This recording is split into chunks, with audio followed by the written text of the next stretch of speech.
Good morning, dear 8th standard students. In this video, we are going to see Term 2 English, Unit 4, Prose, My Reminiscence. Dear children, here, reminiscence means a story told about the past event by the narrator. Dear children, before going into the lesson, we are going to see about the author. Rabindranath Tagore. He was Bengali poet, author, songwriter, philosopher, artist, and educator. He lived from 1861 to 1941. In 1910, Rabindranath published Gitanjali, a collection of 157 poems. It became extremely popular and Tagore became first Indian to win Nobel Prize in Literature. He is the only author who wrote national anthems of two countries, that is India and Bangladesh. Let's see the lesson now, children.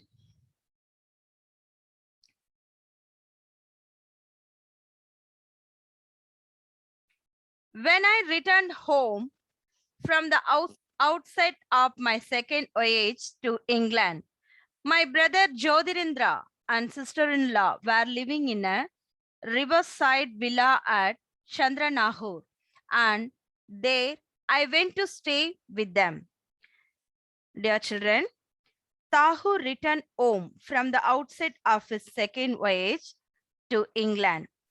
Here, voyage means a long journey involving travel by sea or in space.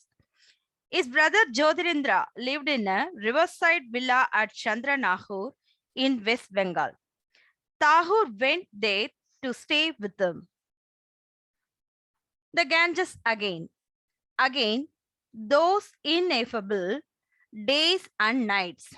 Ineffable means beyond expression, too great to be expressed. Languid. Here, languid means moving slowly. Languid with joy, sad with longing. Attuned to the plaintive. Plaintive means sounding sad. Babbling of the river along the cool shade of its wooded banks. This Bengal sky full of light, this south breeze, this flow of the river, this right royal laziness, this broad leisure stretching from horizon to horizon and from green earth to blue sky.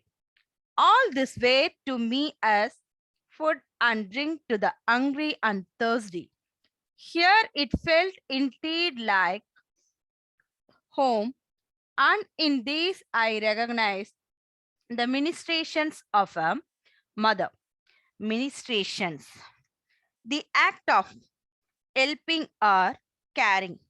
Dear children, with a sad longing, Tagore recaptured his incredible days spent joyfully along the wooded banks of the river Ganges, the bright sky, breeze, flow of the river. It stretched from horizon to horizon, greenery, all were the food and drink for the hungry and thirsty soul of the author. That was not so very long ago, and yet time has brought many changes. What means caused our little riverside nest clustering. Clustering means forming a group under their surrounding greenery have been replaced by mills which now dragon like everywhere rear their hissing heads. Bilging. Dear children, bilging means to let air come up. For black smoke. In the midday, glare of modern life, even our hours of mental siesta have been narrowed down to the lowest limit. And Hydra added, unrest has invaded every department of life. Maybe this is for the better, but I, for one, cannot account it only to the good. The author noticed many changes when he visited the Ganges after a long time. The greenery had been replaced by huge, noisy mills emitting smoke. This might be for good, but the author could not agree on it. These lovely days of mine at the riverside passed by like so many dedicated lotus blossoms floating down the scat stream. Some rainy afternoons I spent in a veritable, more exciting frenzy singing away old Vaishnava songs to my own tunes, accompanying myself on a harmonium. On other afternoons, we would trip along in a boat, my brother Jyotirindra accompanying my singing with his violin, and us beginning with the Puravi. Puravi, this is a old version of song. We went on varying the mode of our music with the declining day we saw on reaching the Behaha 50. The western sky closed the doors of its factory of golden toys, and the moon on the east rise over the fringe of trees. Dear children, the author spent his afternoons at the riverside singing songs to his own tunes and playing the harmonium. Sometimes he sailed in the boat, singing songs with his brother playing the violin till the evening.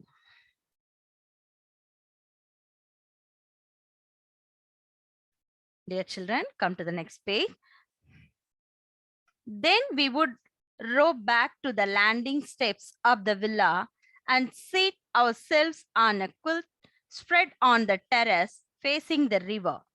By then, a silvery peace rested on both land and water.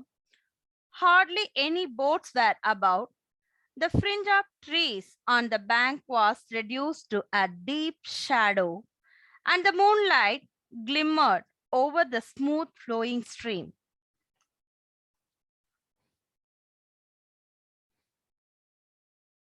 Children, at night Tahu sat on the terrace facing the river. He viewed the river reflecting the moonlight, dark trees bordering the river banks, and a silver streak separating the land and water. The villa we were living in was known as Moran's Garden. A flight of stone flag steps led up from the water to a long, broad veranda which formed of the house. The rooms were not regularly arranged, nor all on the same level, and some had to be reached by short flights of stairs. The big sitting room overlooking the landing steps had stained glass windows with colored pictures. Tahur described his villa, Moran's Garden. It had stone stairs leading to a broad veranda. The rooms were not on the same level and not regularly arranged. The big sitting room facing the landing steps had stared glass windows which colored pictures.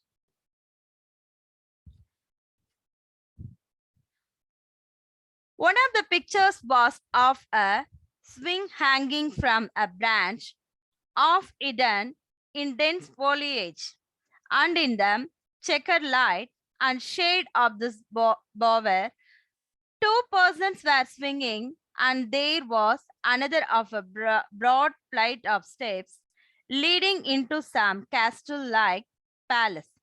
up and down, which men and women in festive garb were going and coming.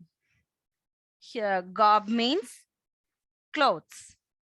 When the light fell on the windows, these pictures shone wonderfully, seeming to fill the riverside atmosphere with holiday music. Some far away, long forgotten revelry seemed to be expressing itself in silent words of light. The loud thrills of the swinging couple making alive with their eternal story the woodlands of the river bank. Children, one picture had a swing hanging from a dense branch with a couple on it.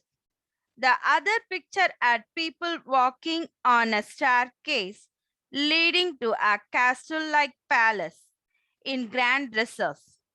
When the light fell on the glass pictures, it made the scene alive. The top The topmost room of the house was in a round tower with windows opening to every side. This I used as my room for writing poetry.